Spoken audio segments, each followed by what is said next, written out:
만나 뵙게 돼서 반갑습니다. 마인드 스토리텔러 정만수입니다. 자, 오늘은요, 바로 알기 쉬운 건강 메디칼에 대해서 한번 알아보는 시간을 가져볼까 합니다. 자, 쉽게 배우는 의학정보 메디칼, 최근 트렌드 건강입니다. 그러면 사랑의 마음을 전하는 우리 FC 여러분과 함께 알기 쉬운 건강 메디칼 여행 떠나보도록 하겠습니다. 이번 테마에서는요, 크게 혈관에 대한 이야기를 할 거예요. 그중 4가지인 혈관의 종류, 특성, 장애 요소와 체온에 대한 이야기를 한번 드려볼까 합니다. 자, 그림을 보시면요, 정상적으로 뚫린 동맥혈관은요, 붉은색으로 나와 있어요. 이런 정상 동맥벽을 따라서 혈액이 흘러가게 되어 있죠. 그런데 지방질이 쌓여서 두꺼워지게 되는 동맥벽이 생기게 되면요, 바로 좁아지기 때문에 비정상적으로 좁아진 동맥혈관이 발생하게 됩니다. 자, 이런 혈관의 종류는요, 크게 동맥과 정맥으로 구분되어 있고요. 그 사이에 모세혈관으로 이루어져 있습니다. 자, 세부적으로 한번 알아보도록 할까요? 이런 동맥과 모세혈관과 정맥이 있는데요. 외우는 방법 하나 알려드릴게요.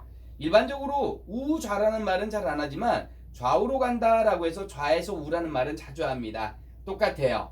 좌심실에서 시작해서 우심방으로 피는 흘러가게 되어 있어요. 그 사이에 자, 친구 이름 중에 동세정, 세정이란 친구가 있는데 성이 동씨예요. 동세정이 있다라고 한번 생각해 보세요. 대동맥부터 시작해서요, 세정, 세동맥, 그리고 모세혈관을 걸쳐서 세정맥과 대정맥으로 가는 큰 거에서 작은 거, 작은 거에서 큰 거로 간다라고 생각을 하시면 됩니다. 이렇게 쉽게 외우는 방법이 있으니까 참고해 보시면 좋을 것 같아요. 자, 이런 혈관의 특성 어떤지 한번 알아볼까요? 우선 먼저 혈관의 정의를 한번 알아보도록 하죠. 사람의 혈관을 일직선으로 연결하면요, 약 10만 킬로미터에 달한다고 하고요. 이는 지구를 2바퀴 반 정도 도는 거리에 해당한다고 해요. 혈관의 내강은요, 하나의 닫힌 방으로 연결되어 있으면서요, 혈관벽의 구조는 부위에 따라 약간씩 다르다고 합니다. 크기는 어떨까요? 동맥의 경우에는요, 직경이 2에서 3cm까지 가는 대동맥부터 시작해서요, 수 밀리미터 이하까지 가는 모세혈관까지 다양하게 있습니다. 구성은 크게 내막과 중막과 외막으로 구성되어 있는데요. 우선 내막은요, 혈관 안쪽을 흐르는 혈액과 접촉하는 얇은 내피세포의 하나의 층이라고 보시면 되고요. 중막의 경우에는요, 이런 내막과 외막 사이에 있어서요, 바로 평활근근 세포층과 탄력섬유, 콜라겐 등으로 구성되어 있습니다. 이 내막과 중막, 외막 중에 중막이 가장 두께가 두껍습니다. 마지막으로 외막은요, 섬유결체 조직으로 이루어져 있는데요. 큰 동맥들의 외막에는 혈관 자체 혈액을 공급하는 혈관이 존재한다라고 합니다. 자, 다시 세부적으로 들어가 보도록 하죠.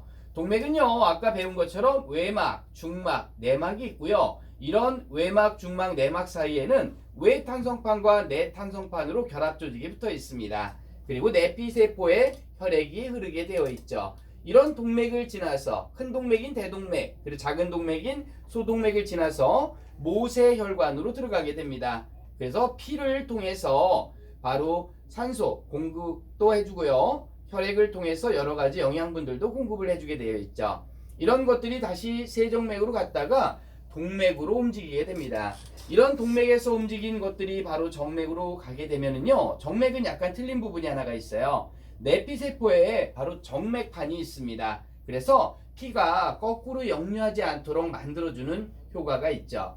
자, 다시 한번 정리해보죠. 좌에서 우로 간다를 했어요. 좌심실에서 시작해서 우심방으로 끝납니다. 그리고 친구 동세정이가 있죠. 동맥, 모세혈관, 정맥 순으로 간다라는 거 잊지 않으시면 되겠습니다. 자, 이런 혈관은요, 굉장히 중요한 역할을 하는데요. 우리가 있어서 이에 있어 뇌심혈관계 질환과요, 뇌혈관 장애, 심혈관계 질환에 대해서 미리미리 준비하지 않으면 안 된다라는 거예요. 또한 암의 경우에도요, 이런 혈관을 따라서 흘러서 전이가 되는 경우들이 많기 때문에 특히 암에 대한 보장까지 암, 심, 뇌 3대 질병에 대한 보장 완벽히 준비하시기 바랍니다. 마지막으로 체온 이야기 해드리겠습니다. 사람은요, 보통 36.5도라고 하고요. 소의 경우에는요, 보통 직장 온도가 38.6도로 사람보다 1에서 2도 정도가 높습니다. 바꿔 얘기하면 소에서 흐르고 있는 기름, 지방이라고 하죠. 이런 지방 중에서도 영양 성분이 있지만요. 사람 몸에 들어오게 되면 사람의 체온이 낮기 때문에 굳어져서 바로 동맥경화라는 무서운 질병 유발할 수 있으니까요. 주의하셔야 되겠습니다. 자, 다음 시간에는요. 좀 더 세부적인 의료 환경의 변화에 대해서 다시 한번 말씀드리도록 하겠습니다. 감사합니다.